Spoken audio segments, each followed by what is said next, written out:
오늘은 요한계시록 34번째 시간입니다. 오늘은 요한계시록 15장 전체의 말씀입니다. 오늘의 제목은 마지막 재앙이라는 말씀으로 같이 은혜를 나눌까 합니다. 먼저 본문 계시록 15장 1절에서 4절까지 말씀을 한번 보겠습니다. 또 하늘에 크고 이상한 다른 이적을 보매 일곱 천사가 일곱 재앙을 가졌으니 곧 마지막 재앙이라. 하나님의 진노가 이것으로 마치리로다.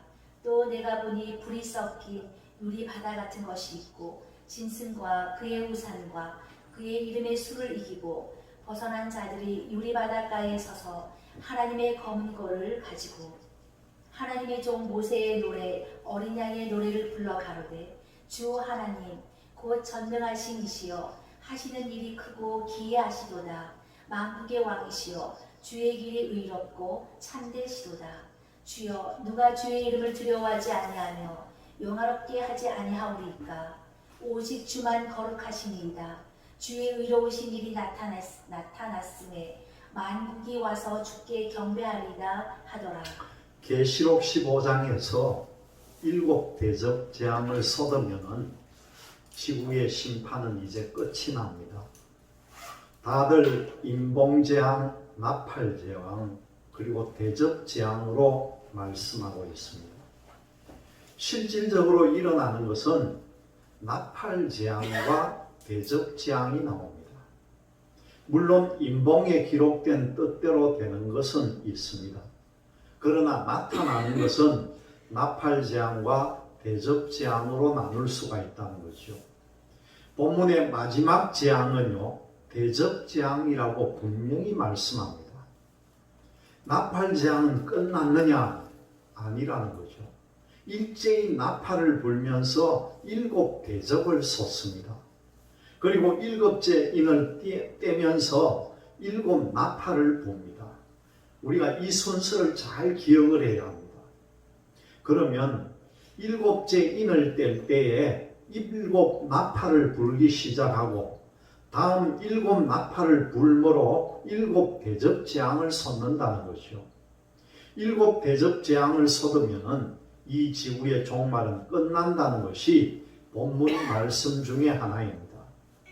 인을 떼려고 할 때 계시록 5장의 말씀을 보면 어떤 비밀이 담겨 있는지 이 말씀과 서로 연결시켜 보면서 이해를 하면 쉽습니다. 계시록 5장 4절에서 8절의 말씀입니다. 이 책을 펴거나 보거나 하기에 합당한 자가 보이지 않기로 내가 크게 울었더니 장로 중에 하나가 내게 말하되 울지 말라. 유대 지파의 사자 다윗의 뿌리가 이기었으니 이 책과 그 일곱 인을 떼시리라 하더라. 내가 또 보니 보좌와 네 생물과 장로들 사이에 어린 양이 섰는데 일찍 죽임을 당한 것 같더라. 일곱 뿔과 일곱 눈이 있으니 이 눈은 온 땅에 보내심을 입은 하나님의 일곱 영이더라. 어린 양이 나와서 보좌에 앉으신 이의 오른손에서 책을 취하시니라. 책을 취하심에 네 생물과 24 장로들이 어린 양 앞에 엎드려 각각 검은 고와 향이 가득한 금대접을 가졌으니 이 향은 성도의 기도들이라. 다윗의 뿌리가 이겼다 하면서 어린 양이 하나님 보좌에 앉아 계시는데 오른손에 안팎으로 섰고 또 일곱 인으로 봉한 책이 있는데 그것을 뗄 자가 없어서 사도 요한이 크게 울었다고 그럽니다. 울고 있을 그때에 24 장로 중에 하나가 울지 마라. 다윗의 뿌리가 이겼으니 그 인을 뗄 것이다 하면서 예수님이 그 책을 손에 들게 되므로 어떤 일이 발생되는지 8절을 잘 유의해 보셔야 합니다. 8절을 보면요, 책을 취하심에 네 생물과 24 장로들이 어린 양 앞에 엎드려 각각 검은 고와 향이 가득한 금대접을 가졌으니 이 향은 성도의 기도들이라. 이 말씀이 금대접을 가졌다는 금대접은요, 본문 계시록 15장에서 일곱 대접 재앙을 말하는 겁니다. 이미 계시록 5장에서 앞으로 될 일을 어린 양이 일곱 인으로 봉안책을 가지고 떼기 시작을 하는데, 일곱 나팔을 불고 이어서 일곱 대접을 쏟으면은 천지 만물은 심판을 받고 새로운 새하늘과 새 땅, 천국의 세계가 이루어질 것을 여기서 미리 아주 어렵게 설명한 것입니다. 9절에서 12절까지 연결해서 보면은 하늘나라가 이루어지고 새 노래를 부르는 것이 나타납니다. 이렇게 계시록은 앞으로 되어질 것을 미리 앞서서 예언을 해주고 있습니다. 이렇게 중복된 말씀들이 계시록에 많이 나옵니다. 여섯째 인을 뗄 때에 하늘이 총담같이 검어지고 핏빛으로 달이 변하면서 1월 성신의 여러 가지 징조가 나타납니다. 여섯째 인을 떼었을 때 벌어지는 것이 계시록 13장의 일곱 우레요, 그리고 마지막 일곱 대접에서 천지 만물을 심판한다는 뜻입니다. 그것을 따로따로 해석하면은요, 말씀이 분산이 되어버립니다. 본문 계시록 15장에서 말씀하신 것은 일곱 대접을 쏟으면은 이 지구의 심판은 끝이라는 거죠.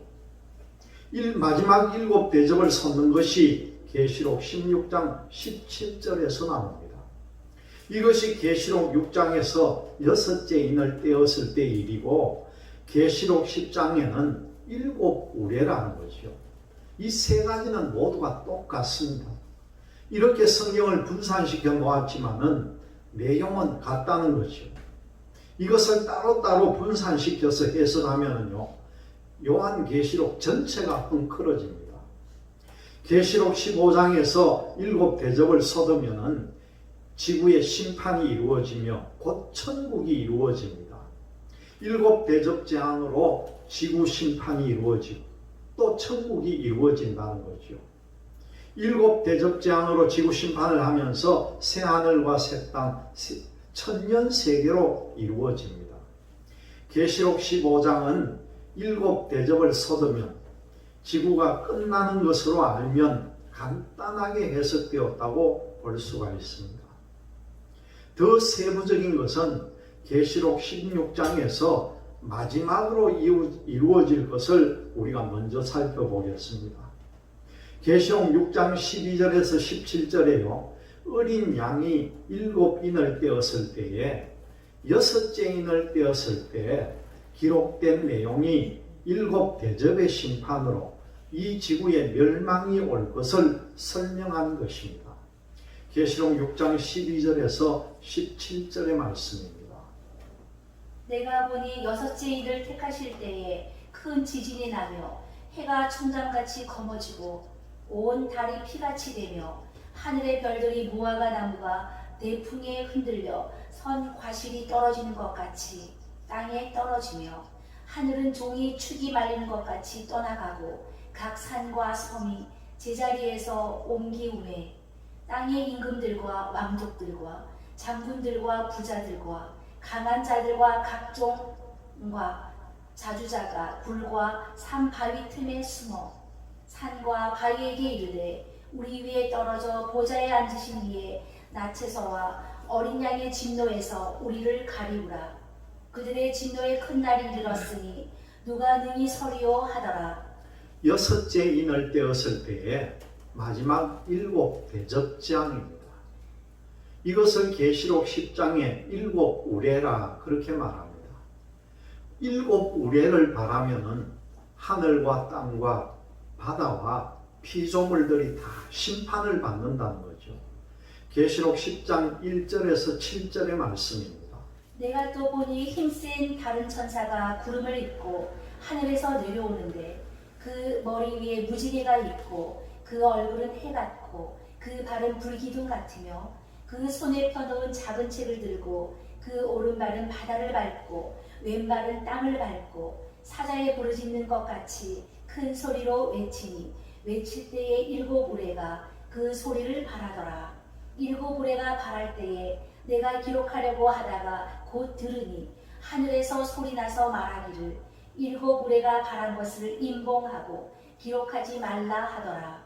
내가 본 바 바다와 땅을 밟고 섰는 천사가 하늘을 향하여 오른손을 들고 세세토록 살아계신 자 곧 하늘과 그 가운데 있는 물건이며 땅과 그 가운데에 있는 물건이며 바다와 그 가운데 있는 물건을 창조하신 이를 가리켜 맹세하여 가로되 지체하지 아니하리니 일곱째 천사가 소리내는 날 그 나팔을 불게 될 때에 하나님의 비밀이 그 종 선지자들에게 전하신 복음과 같이 이루리라. 일곱 대접을 쏟으려면은 일곱 번째 나팔을 불어야 됩니다. 계시록 10장에서 세부적인 것이 다 벌써 나왔습니다. 일곱 우레를 바라면 하늘과 그 가운데 있는 피조물, 그리고 바다와 그 가운데 있는 피조물, 땅과 그 가운데 있는 모든 피조물들이 심판을 받게 된다는 거죠. 그것이 계시록 6장의 6제임에서 말씀하신 것입니다. 그리고 계시록 16장에서 일곱 대접을 공기 가운데 쏟음으로 천지 만물이 다 심판을 받는다는 거죠. 계시록 16장 17절에서 21절까지의 말씀입니다. 일곱째가 그 대접을 공기 가운데 쏟음에 큰 음성이 성전에서 보좌로부터 나서 가로되 되었다 하니 번개와 음성들과 내성이 있고 또 지진이 있어 어찌 큰지 사람이 땅에 있어 오므로 이같이 큰 지진이 없었더라. 큰 성이 세 갈래로 갈라지고 만국의 성들도 무너지니 큰 성 바벨론이 하나님 앞에 기억하신 바 되어 그의 맹렬한 진노의 포도주 잔을 받으매 각 섬도 없어지고 산악도 간데 없더라. 또 중수가 한 달란트나 되는 큰 우박이 하늘로부터 사람들에게 내리매 사람들이 그 박제로 인하여 하나님을 회방하니 그 재앙이 심히 크니로라. 마지막 일곱 대접을 쏟고 이 지구의 심판이 끝났으면 어디로 넘어가게 되어 있습니까? 새 하늘과 새 땅, 천국의 세계가 이루어진다고 했으니까 여기에서 계시록 20장으로 껑충 건너뛰어야 됩니다. 그래서 계시록 14장 8절에서 계시록 17장과 18장에 바벨론이 심판받는 것을 이미 지난번에 다 말씀을 드렸습니다. 그리고 계시록 15장으로 이제 넘어왔습니다. 이 15장에 넘어와서 일곱 대접을 쏟으면은 이 지구가 심판이 이루어진다고 했으면은 계시록 20장에 천년 세계가 이루어지는 세계로 넘어가야 됩니다. 이렇게 넘어가지 않고요, 계속 순서별로 강해를 한다면 성경이 많이 어긋나게 되어 있다는 거죠. 여러분 이것을 잘 기억을 해야 합니다. 어떤 분들이 묻습니다. 그러면 목사님 19장은 어디에서 증거를 해야 됩니까? 그렇게 묻습니다. 계시록 16장에서 여섯 번째 대접을 쏟을 때 벌어지는 사건을 19장에 해석을 합니다. 결국 여섯째 대접에서 이루어질 것이 계시록 19장에서 맞춰지기 때문에 일곱째 대접을 다 쏟으면 이 지구의 심판은 끝나기 때문에 여기에서 계시록 20장으로 건너뛰어가야 된다는 거죠. 이런 기준에서 성경이 이루어지고 있다는 것을 잘 아시기를 바랍니다. 본문 계시록 15장 2절의 말씀입니다. 또 내가 보니 불이 섞인 유리바다 같은 것이 있고 짐승과 그의 우상과 그의 이름의 수를 이기고 벗어난 자들이 유리 바닷가에 서서 하나님의 검은고를 가지고. 여기에 이 이전의 말씀은요, 천년 세계를 말합니다. 이 천년 세계는 유리바다 같은 황금으로 깔려진 길은 없습니다. 새 예루살렘 세계는 무엇으로 깔려져 있습니까? 황금으로 깔려져 있습니다. 계시록 서두에 영계의 뜻을 분별하라고 말씀드린 적이 있습니다. 영계는요, 천국의 영계가 있고 지옥의 영계가 있고 세상의 영계도 있고 음부의 영계도 있습니다. 그리고 새 예루살렘의 영계도 있고 하늘나라 새 예루살렘 세계 영계에는요 길이 황금으로 깔려 있다는 거죠.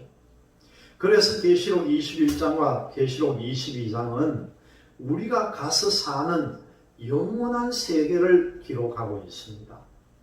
계시록 20장에서는 천년 세계가 이루어지고 이 천년 세계가 끝나면은 흰보자 심판을 해서 영원한 새 예루살렘 세계로 들어가고 또 완전히 유황불못으로 들어가는 심판을 하는 것이 계시록 20장에 나옵니다. 오늘 이 본문 2절을 다시 보면서 이 지구 첫 번째 천지 만물을 6일 동안 창조했던 세계는 금으로 깔려져 있지 않다는 거죠. 그러면은 금으로 깔려진 것을 먼저 보기 위해서 2절을 먼저 보고 다음에 계시록 21장을 보시면은 이해가 가게 되어 있습니다.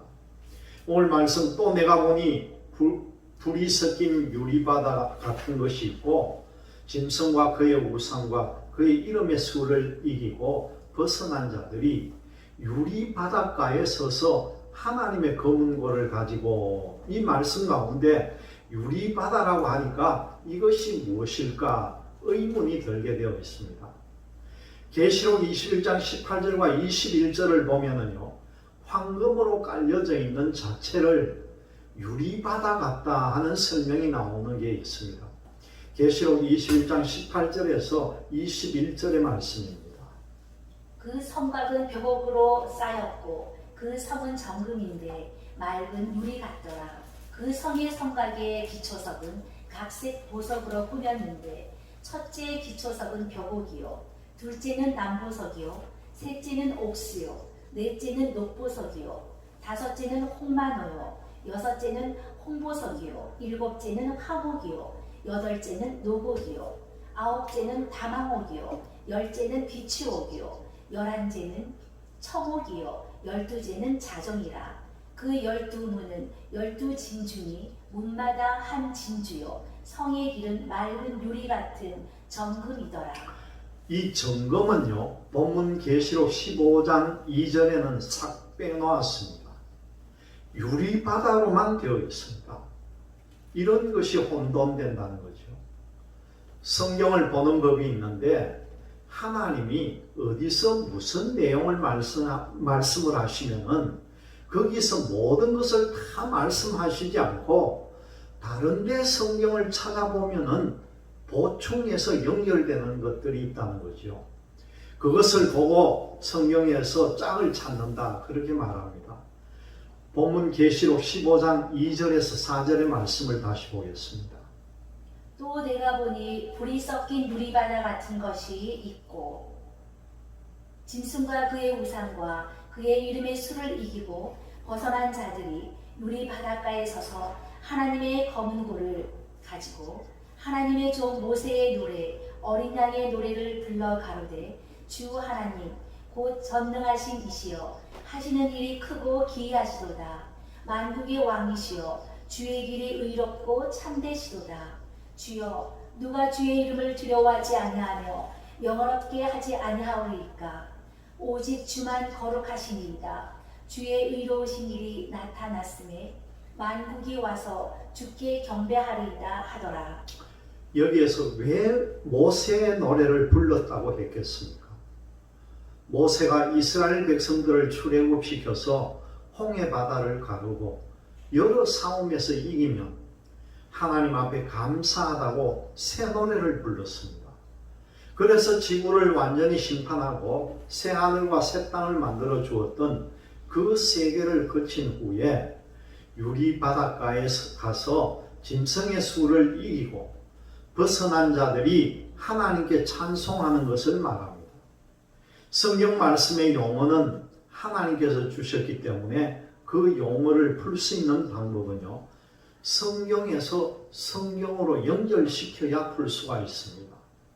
고린도전서 1장 19절에서 22절에 세상의 어떤 지식이나 유명한 사람의 지혜로는 성경을 풀 수 없다 그렇게 말씀합니다.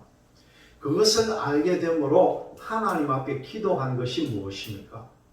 하나님의 귀하신 말씀을 깨닫기 위해서는 하나님의 신, 성령이 충만하면은 깨달을 수 있다고 말하는데, 성령을 충만하게 해달라고 하는 그 가운데서도 하나님의 말씀을 깨달을 수 있는 힘이 있다, 그렇게 말씀합니다. 고린도전서 2장 10절의 말씀입니다. 오직 하나님이 성령으로 이것을 우리에게 보이셨으니 성령은 모든 것 곧 하나님의 깊은 것이라도 통달하시느니라. 성령을 받으면 성경의 모든 말씀을 통달할 수 있습니까? 통달할 수 있다는 거죠. 그러면 여러분들은 성령을 다 받았습니까? 성령 안에서도 고린도전서 12장 4절에서부터 보면은 이러한 것이 있다, 그렇게 말씀합니다. 여러분들도 그 가운데 일부분은 가지고 있으나 성경을 깨달을 수 있는 지혜가 임했다는 것은 우리가 다시 생각해 볼 필요가 있다는 거죠. 고린도전서 12장 4절에서 11절의 말씀을 나눠보겠습니다. 은사는 여러 가지나 성령은 같고 직임은 여러 가지나 주는 같으며 또 역사는 여러 가지나 모든 것을 모든 사람 가운데서 역사하시는 하나님은 같으니 각 사람에게 성령의 나타남을 주심은 유익하게 하려 하심이라. 어떤 이에게는 성령으로 말미암아 지혜의 말씀을, 어떤 사람에게는 지혜의 말씀을 깨달을 수 있는 신을 주고, 지혜의 신도 바로 성령입니다. 다른 이에게는 같은 성령으로 믿음을, 어떤 이에게는 한 성령으로 병 고치는 은사를, 어떤 이에게는 능력 행함을, 어떤 이에게는 예언함을, 어떤 이에게는 영들 분별함을, 다른 이에게는 각종 방언함 말함을, 어떤 이에게는 방언들을 통역함을 주시나니 이 모든 일은 같은 한 성령이 행하사 그 뜻대로 각 사람에게 나눠 주시느니라. 성령이 충만하면 말씀을 깨달을 수 있다고 했던 고린도전서 2장 10절의 말씀은 지혜의 신을 받아야 된다는 그런 말입니다. 그래서 지혜의 신을 받으면 하나님께서 지혜롭게 말씀하신 신구약 말씀을 깨달을 수 있다는 것이 바로 하나님의 법입니다. 그래서 지혜를 달라고 해야 성령이 풀어진다는 거죠. 지혜의 신을 달라고 기도합니다. 남은 인생 지금이라도 늦지 않습니다. 지혜의 신을 달라고 많이 노력하다 보면은 하나님께서 고린도전서 1장에서 분명히 말씀하시기를 세상에 아무리 지식이 있고 우월한 사람이라 할지라도 하나님의 지혜로운 말씀은 알지 못한다는 것이 답입니다. 그것을 알 수 있는 뜻은 다름이 아니라 하나님의 성령을 받아야 되는데, 성령 안에서 지혜의 신을 받으면 성경이 풀리기 시작하더라, 그런 말씀입니다. 야고보서 1장 5절의 말씀입니다.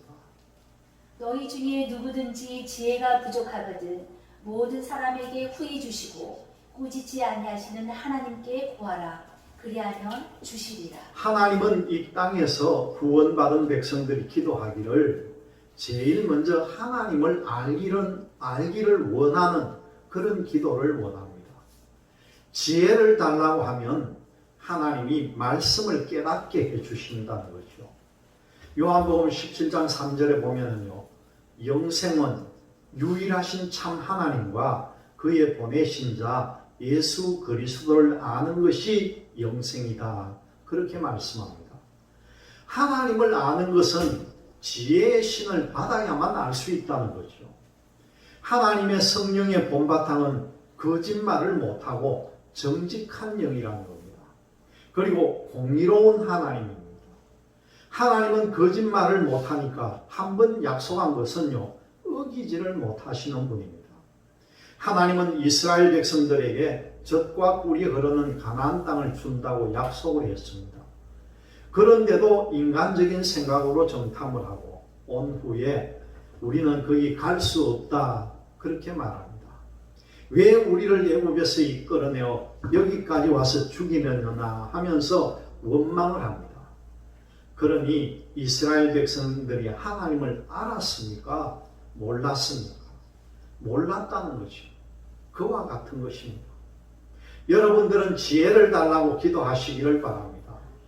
본문 계시록 15장은 7대접을 서듬해 이 지구의 심판은 분명히 끝난다고 했는데 계시록 16장, 17장, 18장, 19장 이렇게 계속 연결해서 나가면은요 지혜가 있는 사람이 아닙니다. 본문 계시록 15장 3절에서 4절의 말씀을 봅니다. 하나님의 종 모세의 노래 어린 양의 노래를 불러 가로되 주 하나님 곧 전능하신 이시여 하시는 일이 크고 기이하시도다. 만국의 왕이시여 주의 길이 의롭고 참되시도다. 주여 누가 주의 이름을 두려워하지 아니하며 영화롭게 하지 아니하오리까. 오직 주만 거룩하시니이다. 주의 의로우신 일이 나타났으니 만국이 와서 주께 경배하리다 하더라. 만국이 와서 경배를 하는데 이 만국이 뭡니까? 나라가 만개라는 겁니까? 아니라는 거죠. 하늘나라가 여기 있다 저기 있다 못하리니 하나님의 나라는 너희 안에 있느니라. 그렇게 누가복음에서 말씀합니다. 그러면 사람의 숫자가 많은 곳을 말할 때 이것을 만국이다 그렇게 표현합니다. 전 세계는요 나라로 형성되어 있는데 그 만국이 와서 노래하는 것이 아니라 각자 여러 사람을 보고 말할 때 만국이라고 한다는 거죠. 그러면 하늘나라가 여러분들에게 하나씩 하나씩 이루어졌습니까? 이 하나님의 나라는 여러분들에게 하나하나씩 다 이루어졌다는 거죠. 그것을 보고 만국이라고 합니다. 계시록 21장 22절에서 24절의 말씀을 한번 보겠습니다. 성 안의 성전을 내가 보지 못하였으니 이는 주 하나님 곧 전능하신 이와 및 어린 양이 그 성전이시니라. 그 성은 해나 달의 비침이 쓸데없으니 이는 하나님의 영광이 비치고 어린 양이 그 등이 되시니라. 만국이 그 빛 가운데로 다니고 땅의 왕들이 자기 영광을 가지고 그리로 들어오리라. 이 말씀에 보면 만국이 그 빛 가운데로 다니고 그런 말씀이 나옵니다. 누가복음 17장 20절에서 21절을 보시면 여러분들의 각자 한 사람 한 사람이 하늘나라가 이루어진 사람이라는 거죠. 곧 여러 사람을 표현한 것이 만국이다 그렇게 말합니다. 누가복음 17장 20절에서 21절의 말씀을 봅니다. 바리새인들이 하나님의 나라가 어느 때에 임하니까 묻거늘 예수께서 대답하여 가라사대 하나님의 나라는 볼 수 있게 임하는 것이 아니요 또 여기 있다 저기 있다고도 못하리니 하나님의 나라는 너희 안에 있느니라. 하나님의 나라는 하나씩 각자 성도들에게 이루어졌다는 거죠. 그것을 요한계시록에 만국이 그 빛 가운데로 들어간다 그렇게 표현합니다. 이렇게 성경은 앞에 있는 단어를 인용을 해서 말씀하고 있기 때문에 앞에 있는 용어의 뜻만 머리에 꽂혀지면 그 뜻을 창세기부터 계시록까지 전체를 다 찾아보아야 합니다. 여기 만국이란 하늘나라가 이루어진 여러 사람들이 그 세계로 들어간다는 뜻입니다. 이렇게 성경의 단어를 인용하는 방법이 숙달이 되면은요, 성경을 몰랐던 것도 풀려집니다. 조직적인 설교에서 단어 맞추기식으로 하는 것이 아니라 사실 여부가 맞는지 확인해야 차질이 생기지 않고 오차가 생기지 않는다는 거죠. 본문 계시록 15장에 만국이 와서 주께 경배하리라. 그것이 구원받은 하나님의 백성들이 하늘나라에 가서 영광을 돌린다는 것입니다.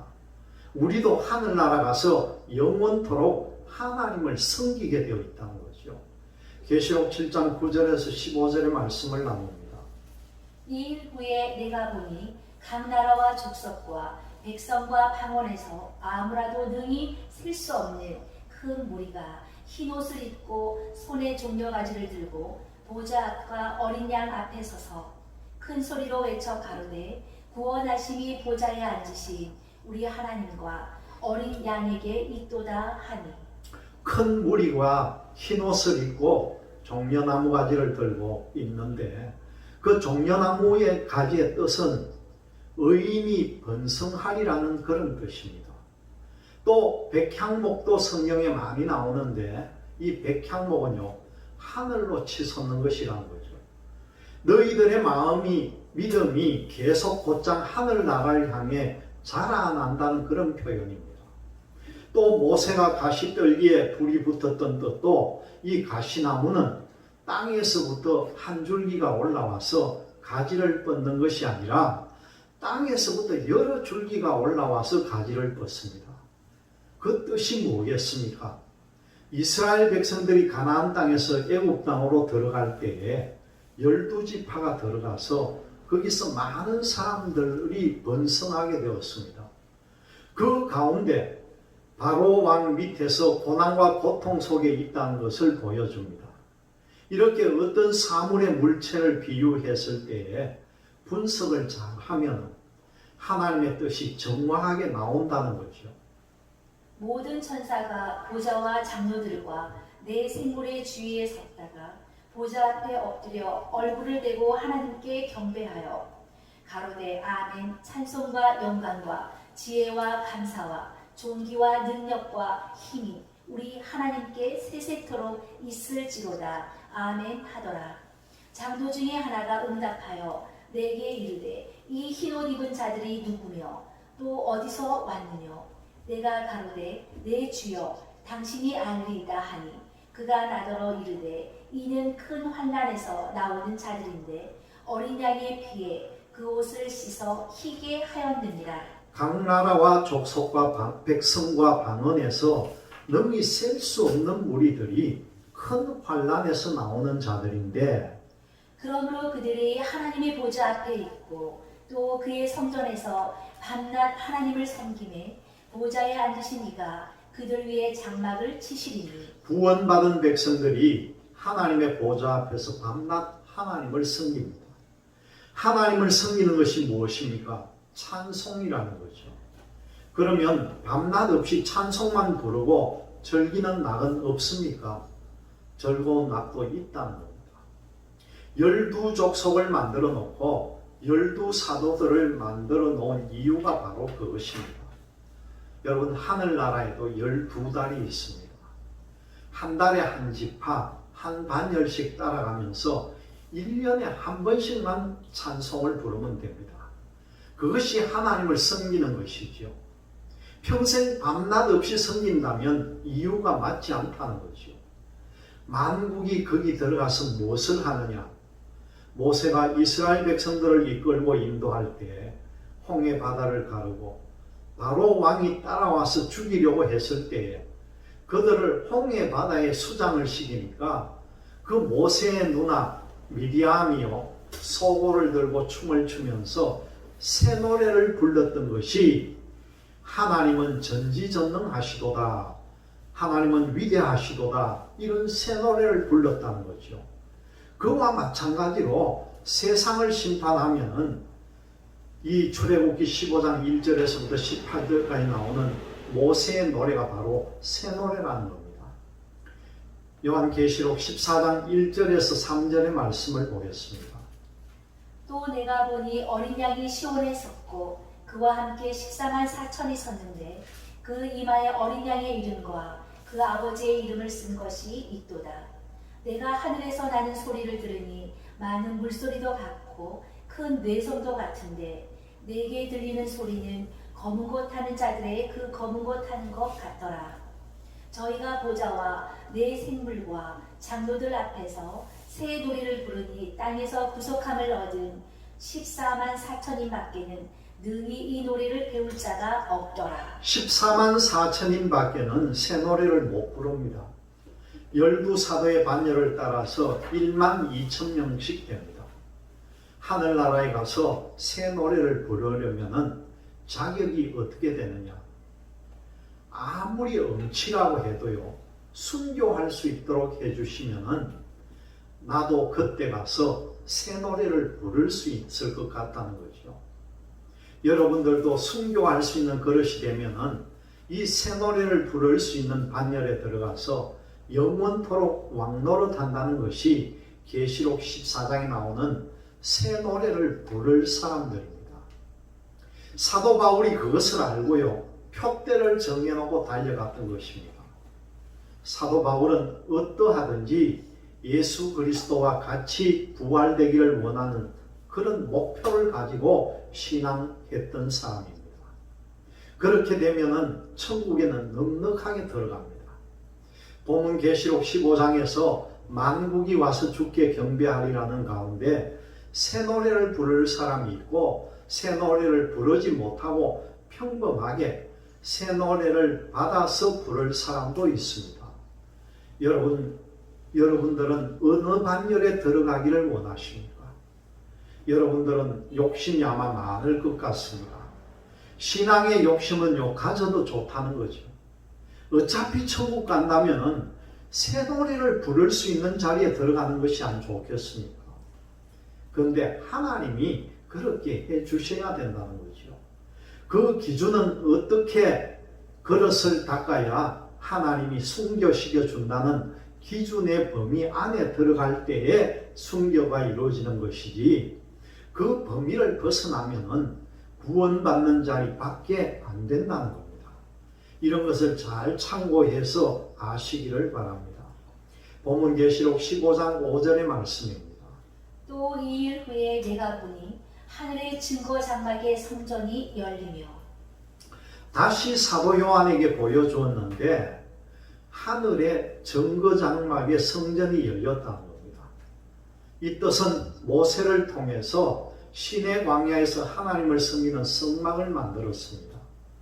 그 성막을 보면은요, 길쭉한데 중간에 반은 가로막혀 있고 들어가는 입구가 있고 첫 번째 들어가면 성소가 있고 두 번째 들어가는 데는 지성소가 있습니다. 그 중간에는 휘장이 쳐져 있다는 거죠. 언약궤가 있는 위치는요, 하나님이 계신 자리입니다. 성소에는 촛대와 분향단 그리고 향을 피우는 것이 있고, 떡상에는 이 떡상은요, 이 세상 교회를 뜻합니다.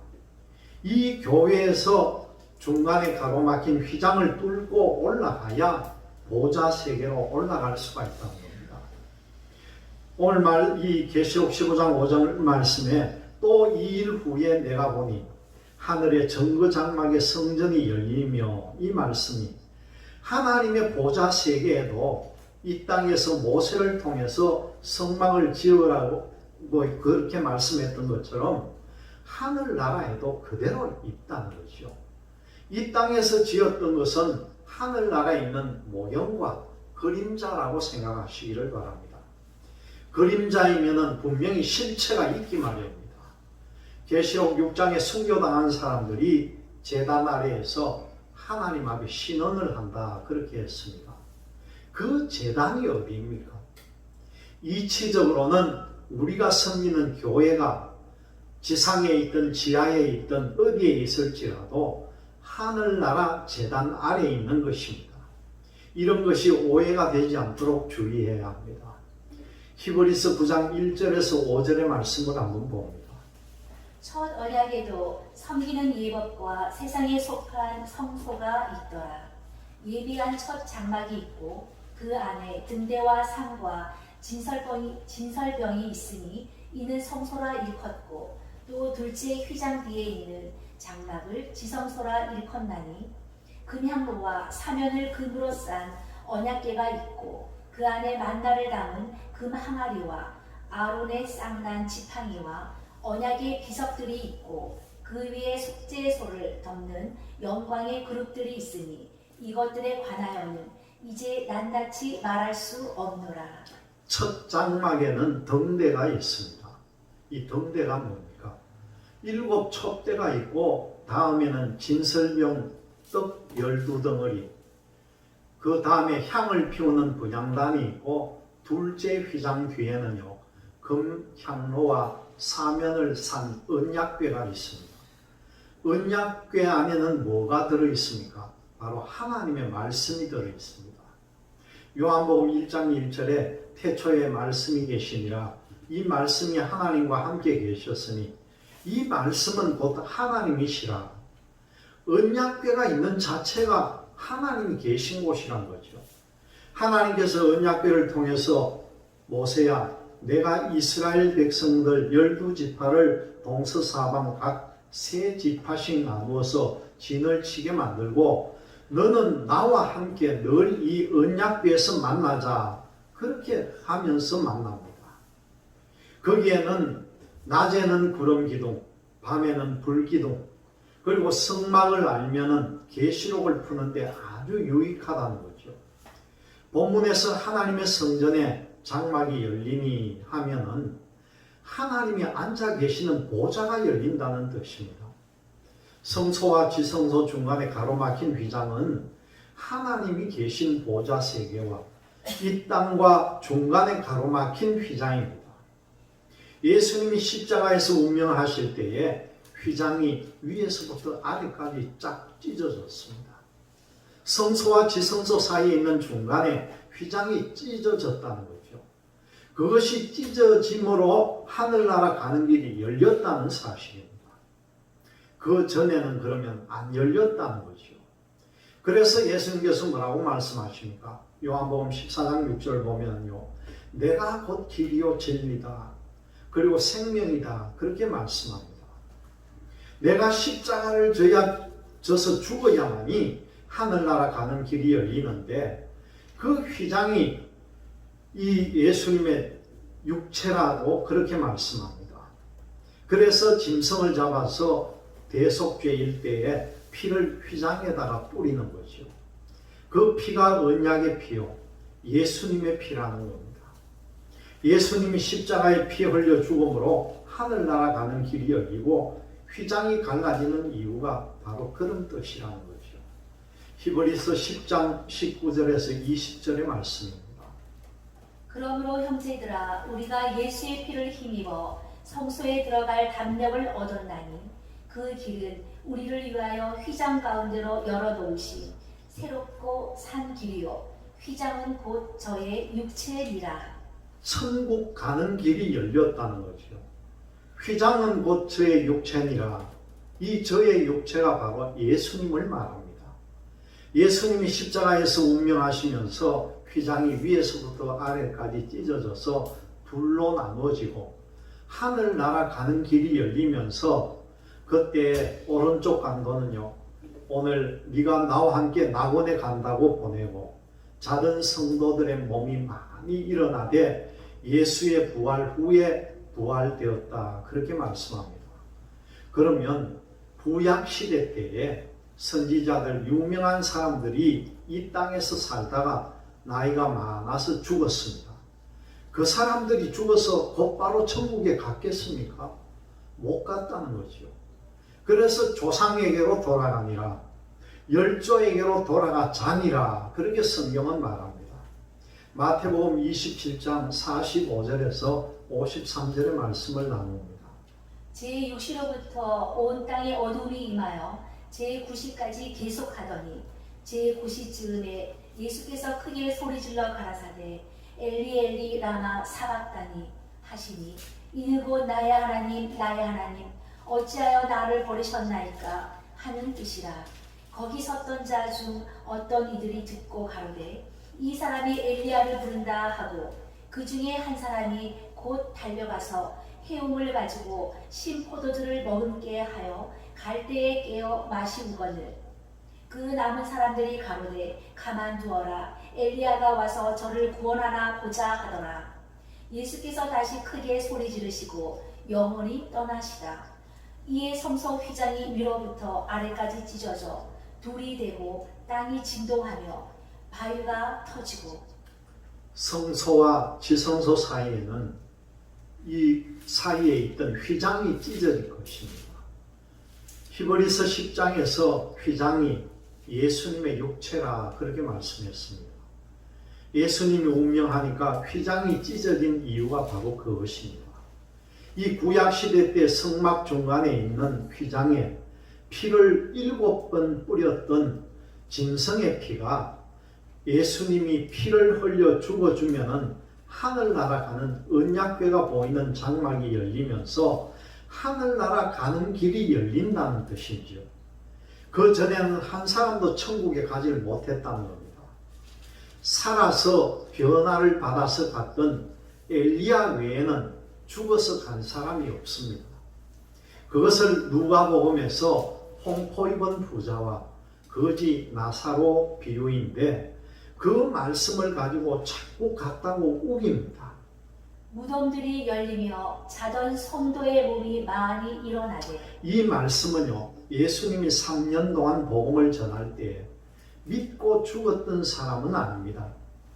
이들은 구약시대 때의 사무엘 선지자 같은 이사야나 에레미야나 또 유명한 선지자들이 조상에게로 돌아가 자니라.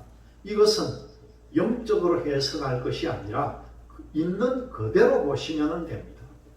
잤던 사람들이 몇백 년 동안 잠들어 자다가 깨워서 일어난 것이라는 거죠. 예수의 부활 후에 저희가 무덤에서 나와서 거룩한 성에 들어가 많은 사람에게 보이니라. 거룩한 성에 가서 보였다는 것이 바로 예루살렘 성전입니다. 부활된 사람들은 죄악 세상에서 살 수가 없습니다. 하늘나라로 간 것입니다. 성경에서 갔다고 기록이 안 되어 있어도 간 것이라는 거죠. 오늘 이 본문에서 하나님의 정거장막이 열림이 하는 것은 여는 것은요, 예수님이 와서 열어야 된다는 겁니다. 그래서 예수님께서 뭐라고 합니까? 내가 곧 길이요 진리요 생명이니 나로 말미암지 않고는 아버지께로 올 자가 없다, 그렇게 말씀합니다. 예수님이 복음을 전하실 때에 홍포 입은 부자와 거지 나사로에 관해서 아브라함은 천국에 가 있는 것으로 말씀했고, 홍포 입은 부자는 음부 지옥에 가 있는 것으로 되어 있습니다. 그러나 아직 지옥에 가지는 않았다는 거죠. 이것은 앞으로 예수님이 십자가 지신 후에 그 뒤에 일어날 일을 말씀하고 계신 것입니다. 본문계시록 15장 6절의 말씀입니다. 일곱 재앙을 가진 일곱 천사가 성전으로부터 나와 맑고 빛난 세마포 옷을 입고 가슴에 금띠를 띠고. 세마포 옷이 어떤 옷입니까? 하얀 옷입니다. 세상의 죄인들을 심판할 때 법관들은 무슨 옷을 입습니까? 이 법관들은 보면 검은 옷을 입습니다. 그러면 하늘의 공의로운 재판장은 누구입니까? 바로 예수님이 재판장이죠. 그러면 예수님은 무슨 옷을 입었겠습니까? 흰 옷을 입겠죠. 우리 제사장 목사님은 흰 가운을 입어야 돼요. 검은 가운은요, 장례식 할 때 입습니다. 그런데 여름이나 가을이나 겨울이나 흰 가운을 입는 것이 성막의 어떤 비밀이고 성경적이라고 보면 됩니다. 앞으로 목사님들도 이걸 잘 판단해 가지고 흰 가운을 입는 것을 습관을 들여야 합니다. 계시록 1장 10절에서 14절의 말씀입니다. 주의 날에 내가 성령에 감동하여 내 뒤에서 나는 나팔 소리 같은 큰 음성을 들으니 가로되 너 보는 것을 책에 써서 에베소, 서머나, 버가모, 두아디라, 사데, 빌라델비아, 라우디게아 일곱 교회에 보내라 하시기로 몸을 돌이켜 나더러 말한 음성을 알아보려고 하여 돌이킬 때에 일곱 금촛대를 보았는데 촛대 사이에 인자 같은 이가 발에 끌리는 옷을 입고 가슴에 금띠를 띠고 그 머리와 털의 희기가 흰 양털 같고 눈 같으며 그의 눈은 불꽃 같고. 인자 같은 이는 바로 예수님을 말합니다. 이 모습은 세상을 일곱 대접으로 심판하시겠다는 뜻이죠. 의인은 구원하고 죄인은 심판하겠다는 겁니다. 재판장의 모습으로 옷을 입고 있는 표현의 뜻입니다. 다니엘 10장 4절에도 예수님의 모습인데 세마포 옷으로 되어 있습니다. 세마포 옷은 하얀 것을 말합니다. 본문계시록 15장 7절의 말씀입니다. 내 샘물 중에 하나가 세세에 계신 하나님의 진노를 가득히 담은 금대접 7을 그 7 천사에게 주니 금대접 7을 7 천사에게 주면은 첫째, 둘째, 셋째, 넷째, 다섯째, 여섯째, 7째 대접을 쏟으면은 심판은 끝이 납니다. 이 지구는 새로운 새 하늘과 새 땅이 된다는 거죠. 계시록 5장 8절에 향이 가득한 금대접을 가졌다는 것은 이미 설명을 드렸고, 시편 141편 1절 2절에 보면 금대접에 무엇이 담겨 있는지 나옵니다. 시편 141편 1절과 2절의 말씀입니다. 여호와여 내가 주를 불렀사오니 속히 내게 임하소서. 내가 주께 부르짖을 때에 내 음성에 귀를 기울이소서. 나의 기도가 주의 앞에 분향함과 같이 되며 나의 손드는 것이 저녁 제사같이 되게 하소서. 이 분향은 향을 피워 연기가 올라가는 것을 분향한다, 그렇게 말합니다. 7 금대접에 무엇이 담겨 있는가 했더니요, 하나님의 성도들이 올리는 기도의 향이 올라간 것이라는 거죠. 이 올라간 것은 이 땅에서 짐승의 표를 받지 않은 것 때문에 많은 어려움과 고난과 고통을 받는 그 신원하는 기도가 올라가 있다는 겁니다. 그래서 첫째 대접을 쏟을 때 무슨 일이 벌어집니까? 짐승과 그의 우상에게 경배하는 자들에게 재앙이 그대로 임합니다.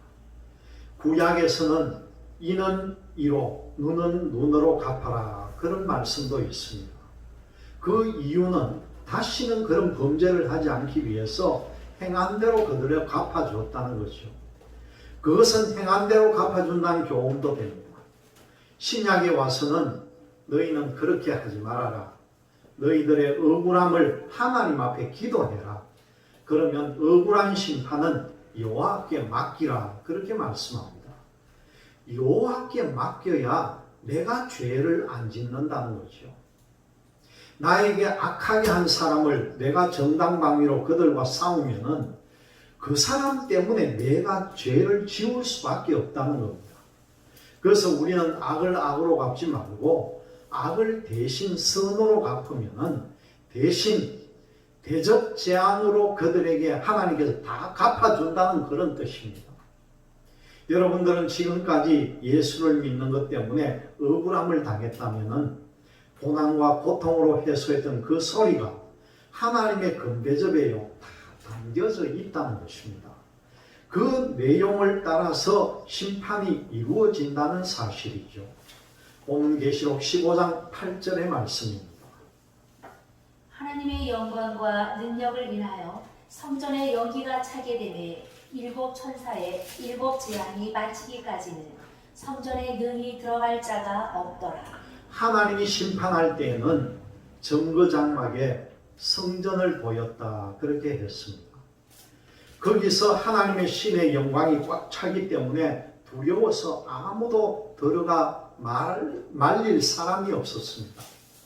하나님이 심판하는 것도 영광이라고 합니다. 왜요? 의인은 구원하고 죄인은 심판하는 것을 보고 말합니다. 출애굽기 40장에요 성막이 다 완성이 되니까 하나님의 신이 꽉 차는데, 구약에는 율법의 시대니까 연기가 가득 찼다는 거죠. 그것이 성령이 충만한 표현이라는 겁니다. 출애굽기 40장 34절에서 35절의 말씀을 봅니다. 그 후에 구름이 회막에 덮이고 여호와의 영광이 성막에 충만하매 모세가 회막에 들어갈 수 없었으니 이는 구름이 회막 위에 덮이고 여호와의 영광이 성막에 충만함이었으며. 천사들이 7 대접을 섰는데 그 천사들은 누구의 영을 따라서 대접을 섰습니까? 하나님의 성령의 영에 따라서 섰는다는 거죠. 이 천사는 하나님의 성령의 사역자입니다. 이런 것을 깨닫게 되면은 오늘 본문 계시록 15장에서 말씀하신 것이 충분히 이해가 될 수가 있을 것입니다. 7 대접을 다 쏟기 시작하는 것은요, 이 다음 이제 계시록 16장에서부터 시작이 됩니다. 이제 다음 시간에 계시록 16장의 말씀을 나누기로 하겠습니다.